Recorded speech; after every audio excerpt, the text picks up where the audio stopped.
왠지 뭔가 설명을 못할 것 같은 느낌이 먼저 들긴 하는데 이렇게 초롱초롱한 아이의 눈빛으로 저를 쳐다보고 계시면 제가 어떻게 설명을 하겠습니까? 예, 뭐 그래도 하나씩 좀 알아보도록 하죠. 로마에 그 아우구스티노 성당이 있습니다. 그래서 그 성당에 들어가 보면 아우구스티노 성인에 대한 성화가 이렇게 우리가 찾아볼 수가 있어요. 그 성화의 내용이 뭐냐면 아우구스티노 성인의 일화를 담고 있거든요. 어느 날 이 성인이 해변을 거니면서 삼위일체의 신비를 설명하고자 하는 마음에 너무나 답답한 거예요. 이걸 도대체 어떻게 설명해야 될까? 묵상에 잠겨 있으면서 성부, 성자, 성령이 각기 계시는데 어떻게 한 분이실까? 이걸 도대체 어떻게 설명해야 되나 깊은 고민에 빠져 있었습니다. 어떻게 해도 풀리지가 않는 거예요.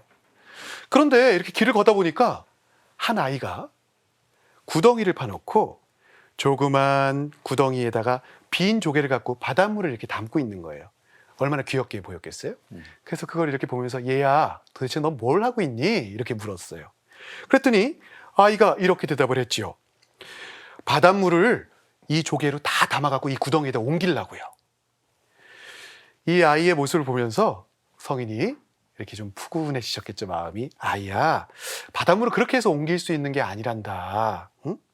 어리석어 보이는 이 아이의 행동을 보면서 사실은 안타까운 마음도 들고 또 한참 이 어른의 마음으로 아우구스티노 성인이 이렇게 설명을 하자 갑자기 그 아이가 반문을 했죠. 삼위일체를 머리로 이해하려는 것이 얼마나 더 어리석은 일이에요. 이렇게 대답을 하고서는 이 아이가 천사가 돼서 사라졌다라는 이야기가 전해집니다. 그 성화가 그려져 있어요. 저는 그 교회에서 신비라고 설명하는 부분들이 있으면 맨 먼저 생각하는 게 있습니다. 저는 그 내용을 모른다. 설명할 수도 없다. 저는 모릅니다. 알 수가 없습니다. 그렇게 얘기를 해요. 아우구스티노 성인도 이렇게 설명을 하셨습니다. 만일 당신이 이해했다면 그것은 하느님이 아닙니다. 만일 당신이 이해할 수 있었다면 당신은 하느님이 아닌 것을 이해한 것입니다. 라고 설명을 합니다. 즉 우리 교회의 신비라고 하는 것은 사실은 우리가 완전히 이해할 수 없는, 온전히 이해할 수 없는 그러한 내용이라고 저는 먼저 생각을 해봅니다. 그래서 온전히 이해할 수는 없지만 그럼에도 불구하고 그 신비에 우리가 조금씩 가까이 다가가 볼 수는 있을 것 같아요. 이번 주일 우리가 듣게 되는 독서 탈출기 말씀은 아버지 하느님에 대해서 설명하고 있습니다. 주님은 자비하시고 너그러우신 하느님이시다. 분노에 더디시고 자애와 진실이 충만하시다. 우리가 하느님 생각하면 어때요? 구약의 하느님 어떤 생각이 드세요? 심판, 무서운 하느님, 공포의 하느님. 네. 그런 부분이 있죠. 근데 그 더 넘어서의 전체적인 하느님의 모습을 보면 자비롭고 너그러우시고 분노에 더디시고 자애와 진실이 충만하신 하느님, 절대 우리를 포기하지 않으시고 깊은 사랑으로 끈기를 갖고 기다려주시는 하나님, 그런 하나님의 모습이 훨씬 더 많습니다. 아버지 하나님에 대해서 그렇게 표현을 하고 있는 거죠. 이어서 복음은 이렇게 설명합니다. 하느님께서는 세상을 너무나 사랑하신 나머지 외아들을 내주시어 그를 믿는 사람은 누구나 멸망하지 않고 영원한 생명을 얻게 하셨다. 하느님께서 아들을 세상에 보내신 것은 세상을 심판하려는 것이 아니라 세상이 아들을 통하여 구원을 받게 하시려는 것이었다. 구원도 사실은 너무 멀리 있는 개념처럼 느껴지긴 합니다. 근데 이것을 통해서 당신의 사랑을 우리에게 알려주셨다라는 거죠. 우리를 구원하시기 위해서 예수 그리스도가 오셨고 그 안엔 당신의 깊은 사랑이 담겨져 있다. 이어서 두 번째 독서의 바오로 사도는 이렇게 설명해 줍니다. 주 예수 그리스도의 은총과 하느님의 사랑과 성령의 친교가 여러분 모두와 함께 하기를 빕니다. 우리의 일상 안에, 우리의 삶 안에 이 삼위일체의 신비가, 그 사랑이 함께 하기를, 우리가 항상 하느님과 함께, 예수님과 함께, 성령과 함께 살아가기를 초대하고 있는 것이라고 생각을 해보게 됩니다. 근데 그렇다 그래도 사실 어렵죠. 네, 저는 모르니까 사실 모르는 거 설명하니까 저는 얼마나 더 어렵겠어요.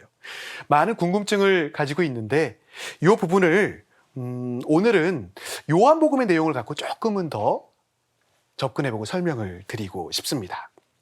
요한복음의 처음 시작 서두는 이렇게 설명합니다. 한 처음에 말씀에 계셨다. 말씀은 하느님과 함께 계셨는데 말씀은 하느님이셨다. 그분께서는 한 처음에 하느님과 함께 계셨다. 모든 것이 그분을 통해서 생겨났고 그분 없이 생겨난 것은 하나도 없다. 말씀이 사람이 되시어 우리 가운데 사셨다. 이것도 어렵죠. 다 이해가세요? 근데 여기서 보면 우리는 보통 예수님은 사람이 되어서 오실 때만 생각을 자주 하게 되는 것 같아요. 근데 요한복음을 따라가 보면 아버지와 나는 하나다라는 요한복음의 말씀처럼 한 처음부터 하느님께서 함께 계셨던 것이 그리스도이시고 또한 하느님과 더불어서 세상을 창조하셨다라고 이야기를 해요. 그리고 그분이 사람이 되셔서 우리 가운데 사셨다. 우리와 함께 하셨다라고 설명해 주시죠. 필립보서에 보면 그분께서는 하느님의 모습을 지니셨지만 오히려 당신 자신을 비우시어 종의 모습을 취하시고 사람들과 같게 되셨습니다. 라고 설명을 하고 있습니다. 예수님께서 굳이 오실 필요가 없으셨지만 우리를 위해서 인간의 모습을 지니셔서 온전한 인간이시자 온전한 하나님으로 우리에게 오셨다라는 걸 생각해 볼 수 있을 것 같아요.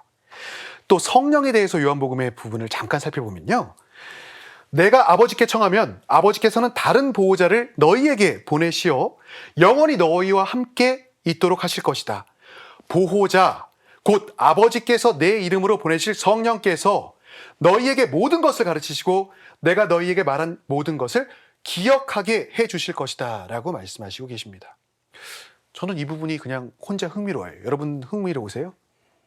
안 흥미롭겠죠? 왜 저 신부는 또 혼자 흥미로워할까? 저는 여기서 보면 성령을 그냥 오시는 게 아니라 예수 그리스도께서 아버지께 청하면 오신다 그래요. 그리고 아버지께서 당신의 이름으로 보내주실 보호자, 협조자라고 이야기하거든요. 우리를 보호해 주실 분, 협조자라 이야기합니다.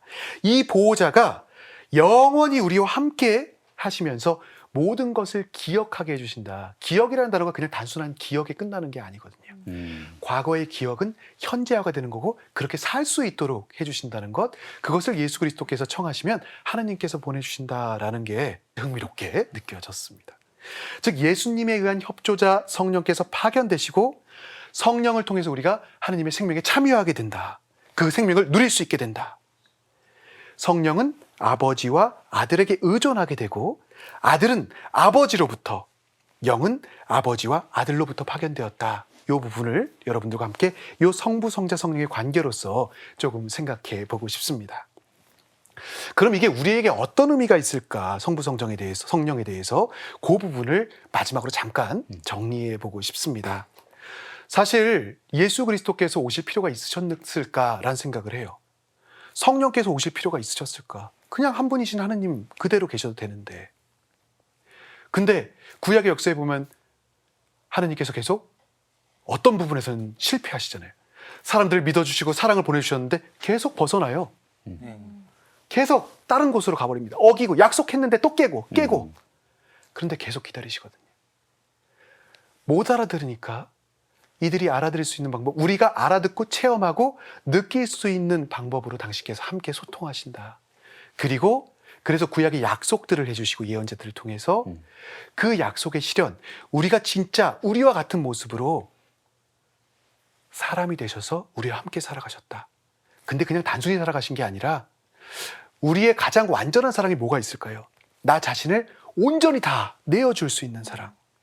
그래서 우리들을 위해서 당신께서 돌아가시고 모든 것을 내어주셨다. 온전히 내어줄 수 있는 사랑의 모습으로 당신의 사랑이 어떤 것인지, 그리고 구약의 약속들이 어떤 것인지 완성을 해주시고 예언을 완성해 주시고, 거기서 그럼 그냥 끝나는 것이 아니라 그럼에도 불구하고 우리가 필요하니까, 우리가 도움이 필요하니까 보호자를 보내주셨다. 즉 성부, 성자, 성령 안에는 우리를 향한 당신의 사랑이 포기하실 수 없는 깊은 그 애절한 마음이, 간절한 사랑의 호소의 목소리들이 담겨 있다라고 생각을 해봅니다. 그 마음에 우리가 머물러 보는 것, 그 마음을 묵상해 보는 것, 기도하는 것이 우리가 이 삼위일체 대축일에 성부, 성자, 성령을 바라보면서 우리의 하나님을 만나는 또 기도하는 머무르는 방법이 될 수 있지 않을까 생각해 봅니다. 이 정도로 마무리할게요.